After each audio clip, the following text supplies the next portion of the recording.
Assalamualaikum warahmatullahi wabarakatuh. Nama saya Puspita Mengkicana, saya dari kelas akuntansi reguler 2A.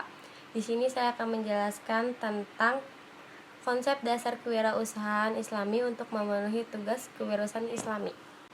Kewirausahaan Islami adalah segala aktivitas bisnis yang diusahakan secara perniagaan dalam rangka memproduksi suatu barang atau jasa dengan jalan tidak bertentangan dengan syariat Islam.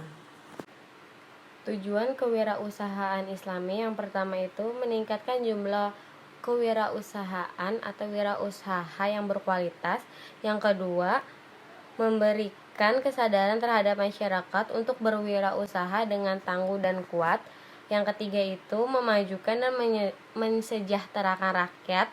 Yang keempat itu membudayakan perilaku, sikap, semangat, dan kemampuan wirausaha di masyarakat. Manfaat wirausahawan yang pertama itu membuka lowongan pekerjaan. Yang kedua, generator pembangun kesejahteraan lingkungan. Yang ketiga, memberi contoh ketekunan, kerja keras, dan berperilaku unggul atau berkepribadian unggul. Terus mendidik karyawan menjadi mandiri, tekun, disiplin, dan jujur pada pekerjaannya. Karakteristik kewirausahaan Islami yang pertama itu ada takwa, tawakal, zikir, dan syukur. Barang siapa yang takwa kepada Allah, maka Allah akan mengadakan baginya jalan keluar dan Allah memberinya rizki dari arah yang tidak disangka-sangka. Kalau tawakal itu tidak cepat menyerah. Terus kalau berzikir selalu menyebut nama Allah di setiap saat kayak gitu. Terus kalau bersyukur itu membagi, pokoknya jujur dalam segala hal. Yang ketiga itu niat suci dan ibadah. Bagi seorang muslim melakukan bisnis adalah dalam rangka ibadah kepada Allah. Demikian pula hasil yang diperoleh. Yang keempat adalah azan dan bangun pagi. Para malaikat akan turun dan membagi rezeki sejak terbit fajar sampai terbenamnya matahari. Yang kelima itu toleransi terhadap apapun. Terus yang keenam itu berzakat dan berinfak. Mengeluarkan zakat dan infak harus menjadi budaya muslim yang bergerak dalam bidang bisnis. Yang ketujuh itu ada silaturahmi. Prinsip dan etika berbisnis. Yang pertama itu ada prinsip umum. Yang pertama itu adalah prinsip ilahiyah atau tauhid. Yang kedua itu prinsip nabawi atau prinsip kenabian. Yang ketiga prinsip adaliyah atau keadilan, ada di surat Al-Mizah. Terus kemudian prinsip huriyah atau kebebasan. Kemudian ada prinsip musawah atau kesetaraan. Terus kemudian prinsip ta'awun atau tolong menolong, ada di surat Al-Maidah ayat 2. Kemudian ada prinsip khusus, yaitu yang pertama itu tabadul manafi, yang berarti bahwa segala bentuk kegiatan muamalah harus memberikan keuntungan dan manfaat bersama bagi pihak-pihak yang terlibat. Kemudian ada prinsip pemerataan atau distributif. Terus prinsip antara din, saling ridho. Terus prinsip adamil magadir. Kemudian prinsip albir wa al taqwa atau prinsip tolong menolong. Terus prinsip musyawarah. Setelah itu prinsip kitarbiyah. Etika bisnis syariah adalah tata cara atau kaidah yang dalam melakukan bisnis. Dalam Islam, bisnis pada hakikatnya merupakan usaha manusia untuk mencari keridhaan Allah. Bisnis tidak bertujuan jangka pendek, individual, dan semata-mata keuntungan yang berdasarkan kalkulasi matematika, tetapi bertujuan jangka pendek sekaligus jangka panjang, yaitu tanggung jawab pribadi dan sosial masyarakat, negara, dan Allah Subhanahu wa Ta'ala. Beberapa ajaran terkait etika bisnis syariah. Yang pertama itu etika bersifat memperdayakan, membantu pihak ketika memiliki permasalahan. Yang kedua, etika bersifat pembayaran upah. Menurut hadis riwayat Ibnu Majah, berilah kepada buruh upahnya sebelum keringatnya kering. Yang ketiga itu etika bersifat jual beli, ada pada surat Al-Baqarah ayat 188. Saya akan menceritakan hadis riwayat Abu Daud dan Tirmizi. Dikisahkan oleh Said Abdul Al-Azim dalam buku Rahasia Pembuka Pintu-Pintu Kebahagiaan.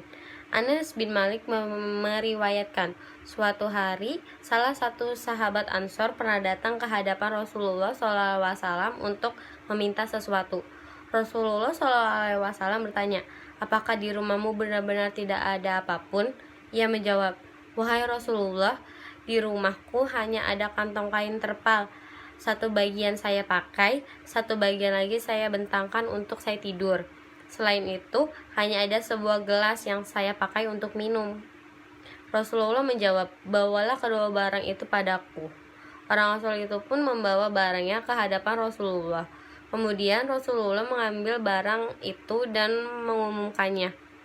Siapakah yang akan membeli barang-barang ini? Ada seorang sahabat menjawab, aku akan membeli keduanya seharga 1 dirham. Rasulullah SAW bertanya dan menawarkan kembali, siapa yang mau membeli seharga 2 dirham? Akhirnya, salah seorang sahabat berkata, aku akan membeli seharga 2 dirham. Rasulullah menjual barang-barang tersebut kepadanya.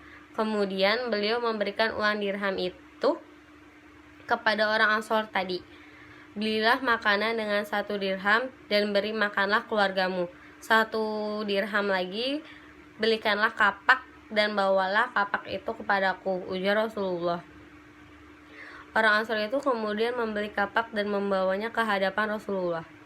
Beliau mengambil kapak itu dengan tangannya yang penuh berkah, memasangkan pegangan atau tangkai pada kapak itu, lalu menyerahkan kepada orang Ansor tersebut.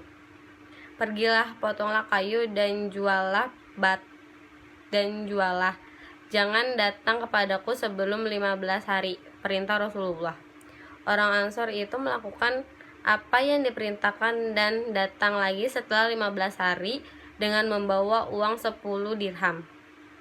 Dengan uang itu, kemudian ia membeli pakaian dan makanan. Rasulullah SAW kemudian bersabda, ini lebih baik bagimu daripada engkau muncul pada hari kiamat dengan tanda di wajahmu yang menunjukkan engkau adalah seorang pengemis.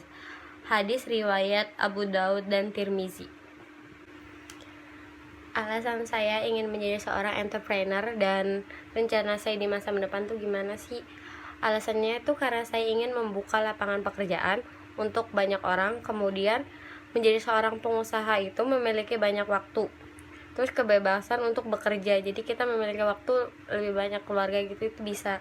Terus selain kebebasan waktu, kita juga dapat memilih langkah apa saja yang harus diambil untuk usaha sendiri yang akan menguntungkan usaha kita tersebut.